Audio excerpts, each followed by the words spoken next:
ക്രിസ്തുവിലുള്ള പ്രിയപ്പെട്ട സഹോദരി സഹോദരന്മാരെ, ഇന്നത്തെ ദൈവവചനം വിശുദ്ധ മാർക്കോസ് എഴുതിയ സുവിശേഷം 11-ാം അധ്യായം 27 മുതൽ 33 വരെയുള്ള വാക്യങ്ങൾ. അവർ വീണ്ടും ജെറുസലേമിൽ വന്നു. അവൻ ദേവാലയത്തിലൂടെ നടക്കുമ്പോൾ പ്രധാന പുരോഹിതന്മാരും നിയമജ്ഞരും ജനപ്രമാണികളും അവൻ്റെ അടുത്തെത്തി. അവർ അവനോട് ചോദിച്ചു, എന്തധികാരത്തിലാണ് നീ ഇവയൊക്കെ ചെയ്യുന്നത്? ഇവ പ്രവർത്തിക്കുന്നതെന്തിന്? ആരാണ് നിനക്ക് അധികാരം നൽകിയത്? യേശു പറഞ്ഞു, ഞാൻ നിങ്ങളോട് ഒരു കാര്യം ചോദിക്കാം, എന്നോട് ഉത്തരം പറയുവിൻ. എന്തധികാരത്തിലാണ് ഞാൻ ഇവ ചെയ്യുന്നതെന്ന് അപ്പോൾ പറയാം.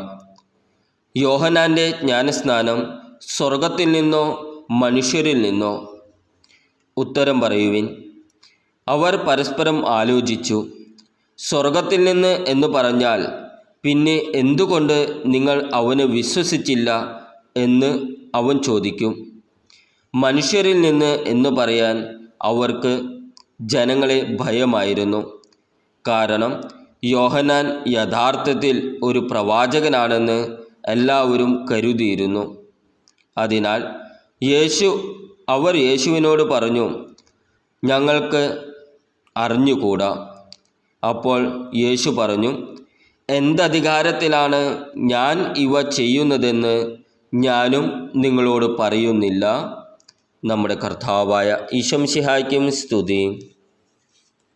ക്രിസ്തുവിലുള്ള പ്രിയപ്പെട്ട സഹോദരി സഹോദരന്മാരെ, ഇന്നത്തെ സുവിശേഷ പ്രതിഫലനം യേശു ജെറുസലേമിൽ ആയിരിക്കുകയും ദേവാലയാങ്കണങ്ങളിലൂടെ നടക്കുകയും മുഖ്യ പുരോഹിതന്മാരും നിയമജ്ഞരും മൂപ്പന്മാരും അഭിമുഖീകരിക്കുകയും ചെയ്ത ഒരു നിമിഷം മുകളിലെ സുവിശേഷ വായന നമ്മോട് പറയുന്നു. അവർ അവൻ്റെ അധികാരത്തെ ചോദ്യം ചെയ്തു.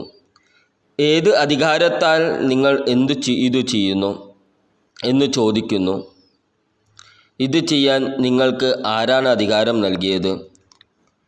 യോഹന്നാൻ്റെ സ്നാപത്തിൻ്റെ ഉത്ഭവത്തെക്കുറിച്ച് അവരോട് ചോദിച്ചുകൊണ്ട് യേശു തൻ്റേതായ ഒരു ചോദ്യത്തിലൂടെ പ്രതികരിക്കുന്നു.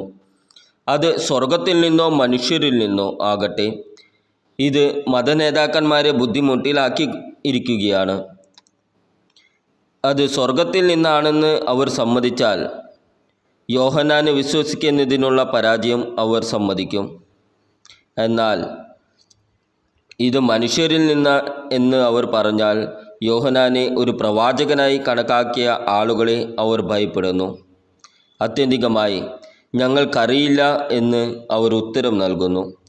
ഞാൻ എന്തധികാരത്തിലാണ് ഇത് ചെയ്യുന്നതെന്ന് ഞാനും നിങ്ങളോട് പറയുന്നില്ല എന്ന് യേശു മറുപടി പറഞ്ഞു. അധികാരം, ജ്ഞാനം, നമ്മുടെ വിശ്വാസത്തിൽ ഉറച്ചു നിൽക്കാനുള്ള ധൈര്യം എന്നിവയെക്കുറിച്ചുള്ള അഗാധമായ നിരവധി പാഠങ്ങൾ ഇന്നത്തെ വചനം നമ്മെ പഠിപ്പിക്കുന്നു. ഒന്നാമതായി, അത് യേശുവിൻ്റെ ദൈവിക അധികാരത്തെ എടുത്തു കാണിക്കുന്നു. യേശുവിൻ്റെ അധികാരം പരമ്പരാഗത സ്രോതസ്സുകളിൽ നിന്നല്ല, മറിച്ച് ദൈവത്തിൽ നിന്നാണ് വന്നത് എന്നതിനാൽ മതനേതാക്കളെ യേശു ഭീഷണിപ്പെടുത്തി. യഥാർത്ഥ അധികാരവും ശക്തിയും ദൈവത്തിൽ നിന്ന് മാത്രമാണ് വരുന്നതെന്ന് ഇത് നമ്മെ ഓർമ്മിപ്പിക്കുന്നു. നമ്മുടെ ജീവിതത്തിൽ നമുക്ക് വെല്ലുവിളികളും എതിർപ്പുകളും നേരിടേണ്ടി വന്നേക്കാം. എന്നാൽ നമ്മുടെ പ്രവർത്തികൾ ദൈവഹിതവുമായി പൊരുത്തപ്പെടുന്നെങ്കിൽ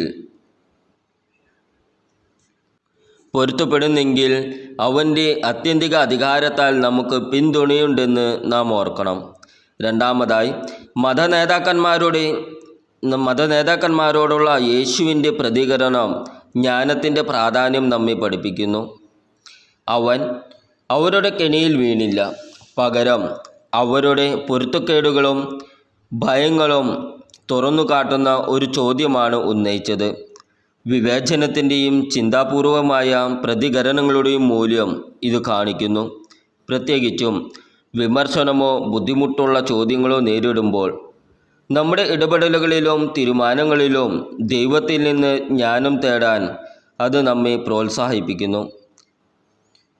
അവസാനമായി, ഈ ഭാഗം ധൈര്യത്തിൻ്റെ ആവശ്യകതയെ അടിവരയിടുന്നു.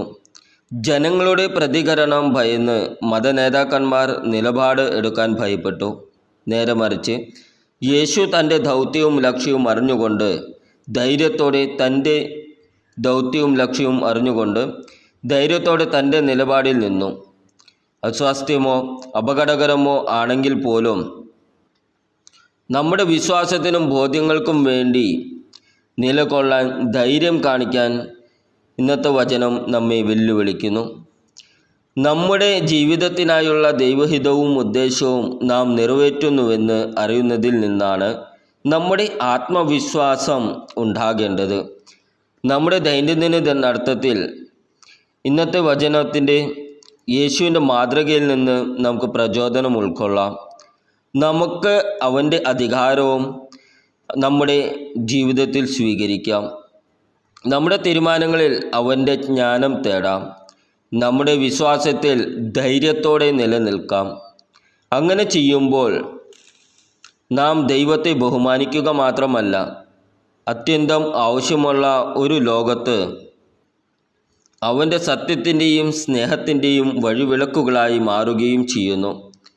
ദൈവത്തിൻ്റെ അധികാരം, ജ്ഞാനം, ധൈര്യം എന്നിവയാൽ നമുക്ക് ഏതു വെല്ലുവിളിയെയും നേരിടാനും അവൻ നമ്മുടെ മുമ്പിൽ വച്ചിരിക്കുന്ന ഉദ്ദേശം നിറവേറ്റാനും കഴിയുമെന്ന് നമുക്ക് എപ്പോഴും ഓർക്കാം. ദൈവം നമ്മെ എല്ലാവരെയും ഇപ്പോഴും എപ്പോഴും അനുഗ്രഹിക്കട്ടെ. നമ്മുടെ കർത്താവായ ഈശോ മിശിഹായ്ക്കും സ്തുതി.